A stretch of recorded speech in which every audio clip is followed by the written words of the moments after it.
Good evening, ladies and gentlemen. It is your Realtor Hugo here with another live daily real estate live. This is your 15 to 20 minutes a day to learn a little bit more about real estate and how it can benefit you and those around you.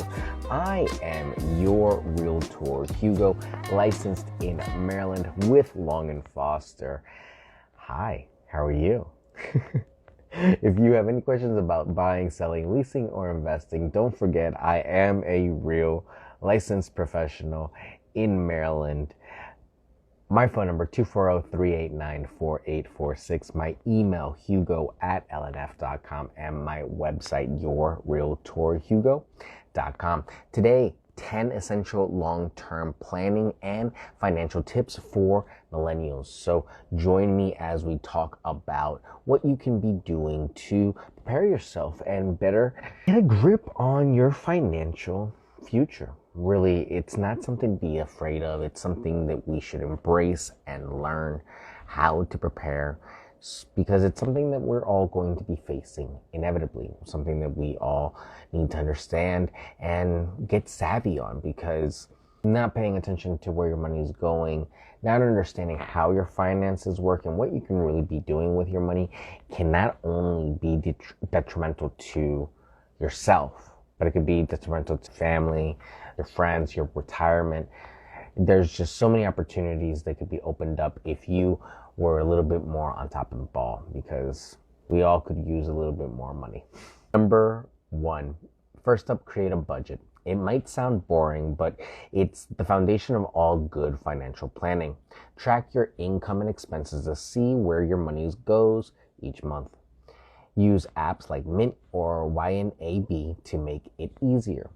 I personally like Mint mobile app. I did like it. It's being moved over to another provider. I think now it's all going under the Credit Karma umbrella. So Credit Karma is another great company to use to keep a handle of where your finances are and where your financial picture is. It gives you a good indicator of where you would stand in most situations. It's not perfect. It can be a little bit off, so you have to keep that in mind when you are using Credit Karma, but it can give you a good estimate on where you are. Number two, build an emergency fund. Next, build an emergency fund. Aim to save at least 3 to 6 months worth of expenses. This cushion will help you handle unexpected expenses without going into debt. Now, this is stuff that's put aside in a very safe place, sometimes in another account in another bank somewhere else, just so that you're not tempted to use it. It's something that you need to make sure that you're preserving and building up, just in case you have a situation where you do run into an issue with your living situation and don't have the ability to perhaps cover it immediately. Yeah, and really good credit should be there to balance your purchases in a way where you are working with your debit and your credit card together. That you should be doing small, consistent purchases on your credit cards, and you should be doing larger purchases on your debit card or with cash, preferably. Just living well beneath your means. That's really the goal of all of this, to make sure that you are living and saving beneath your means.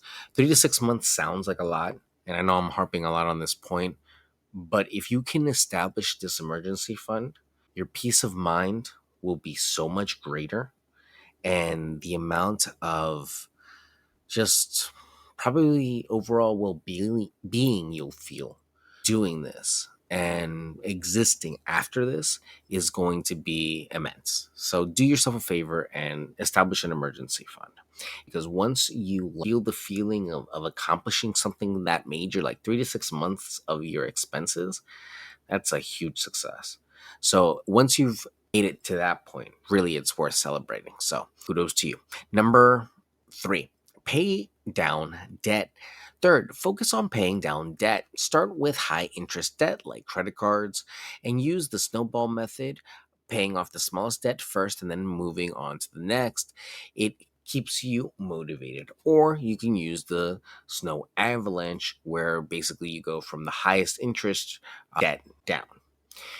That all depends on where your mindset is at. If you are the type of person that needs a little bit more of instant gratification, then I think the snowball method is great, because you'll start to pay down your smallest debts first and build up that momentum. So the logic is that you'll take those payments and then move them on to the new debt once you've paid the first debt off, which is in theory great, but it's very hard in practice sometimes when people don't want to commit to the program. And that's what it's really about: paying down your debt and not going back into debt. Remember, the credit cards and all our revolving financing, it should be used for smaller, consistent purchases. You get points, things like that. You shouldn't be spending your whole instance on a card. You shouldn't be charging your whole life away. That's really a very quick way to get yourself into a pickle. Now, if you have the money like that, by all means, do what you want, but you're probably not the type of person that's going to be on this live. So this is probably for a different demographic. Number 4, save for retirement early. That demographic probably also doesn't have to save for retirement with all those trust funds. Fourth, start saving for retirement as early as possible. Take advantage of employer sponsored 401k programs, especially if they offer matching contributions. If not, consider an IRA. There are tons of options. You can do your own testing and look at funds, ETFs, dividends. There are tons of different things you can look into. And nowadays, there are no excuses. You have to do your research, because you don't want to be taken advantage of, and you don't want to invest your money in the wrong place. So there are tons of professionals out there that are ready, willing, and able to help you out, but you have to do your due diligence and make sure you're working with the best. Number 5, invest wisely. Fifth, invest wisely. Don't put all your eggs in one basket. Diversify your investment to spread risk. Look into low cost index funds or ETFs to start. It's a great way to make money from a lot of different stocks, all for one price. You lessen your risk and increase your exposure to all these companies and their benefits. So it could be a win win win win win. It's just you have to pick a good fund, and that's where your due diligence comes in. Number 6, consider real estate. Sixth, consider real estate an investment. Owning property can be a great way to build wealth over time.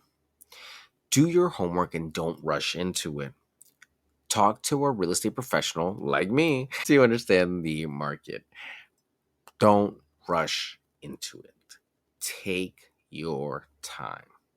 It will be worth it. I can't say it's slower than that, because you'll drop off and not listen.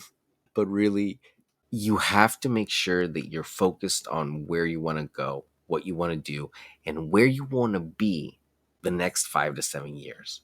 So as long as you can do that, you'll be in pretty good shape. So make sure that you're working with a real estate professional and consulting them, putting your 2 cents in, and just checking in with what they're up to, because more than anything else, they can inform you about what the property has, where the community is going, how appreciation has impacted that community, and what they expect for your local market.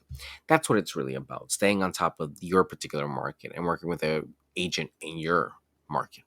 Number 7, monitor your credit score. Seventh, keep an eye on your credit score. A good score can save thousands in interest on loans. Check your credit report regularly and dispute any errors. But I will also say this: don't live and breathe and die for your credit. You can spend so much money as you make, obviously. It's about using credit wisely and appropriately to really make the most use out of those cards and those loans and that type of financing. There are tons of ways to improve your score with debt, using it correctly and paying it off on time.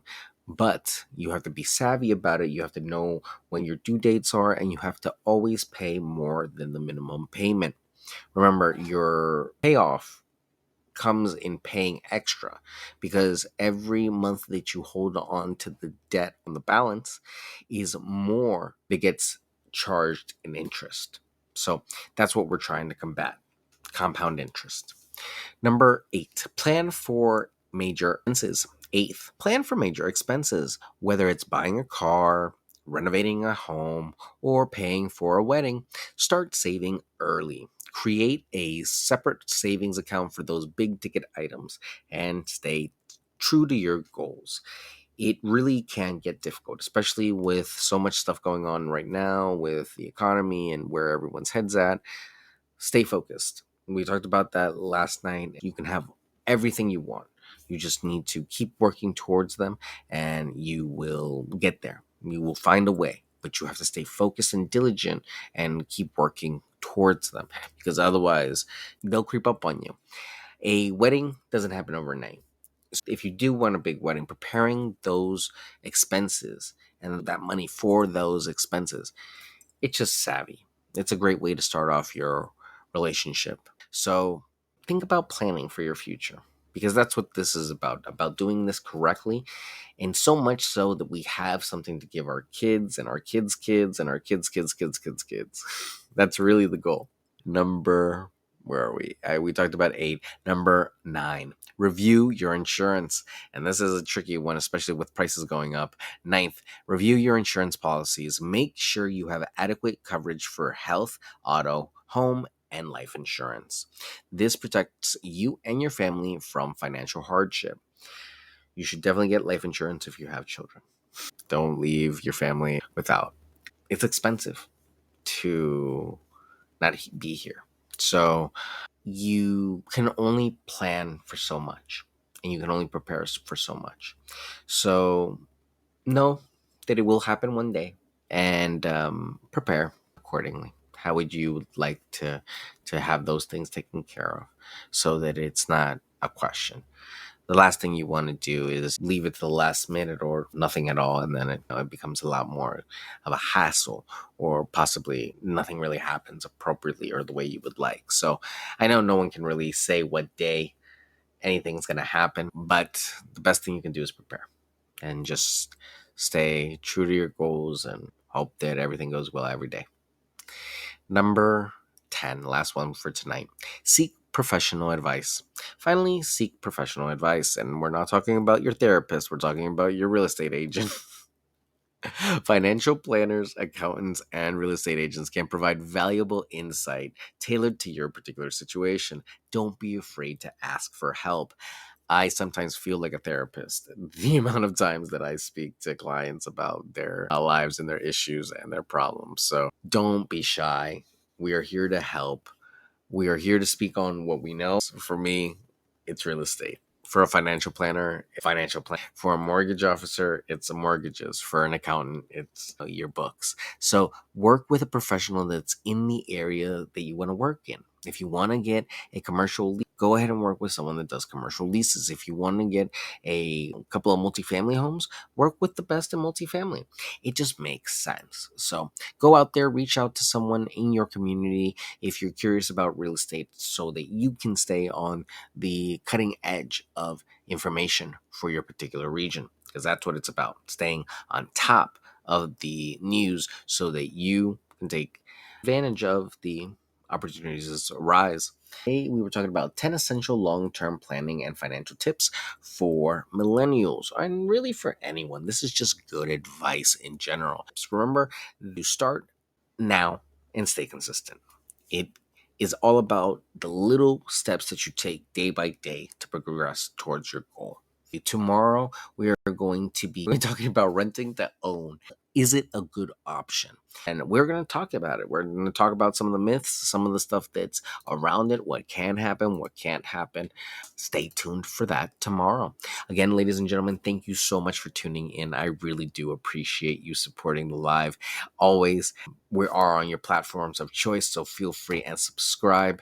And thank you for listening on Spotify.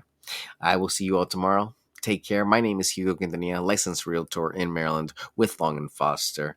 If you need any help buying, selling, leasing, or investing in real estate, my phone number is 240-389-4846. My email is hugo@lnf.com, and my website is yourrealtorhugo.com. Feel free and check all of that out. And go check out the new story on my blog, hugoquintanilla.net. I will see you all tomorrow. Take care. Have a great night.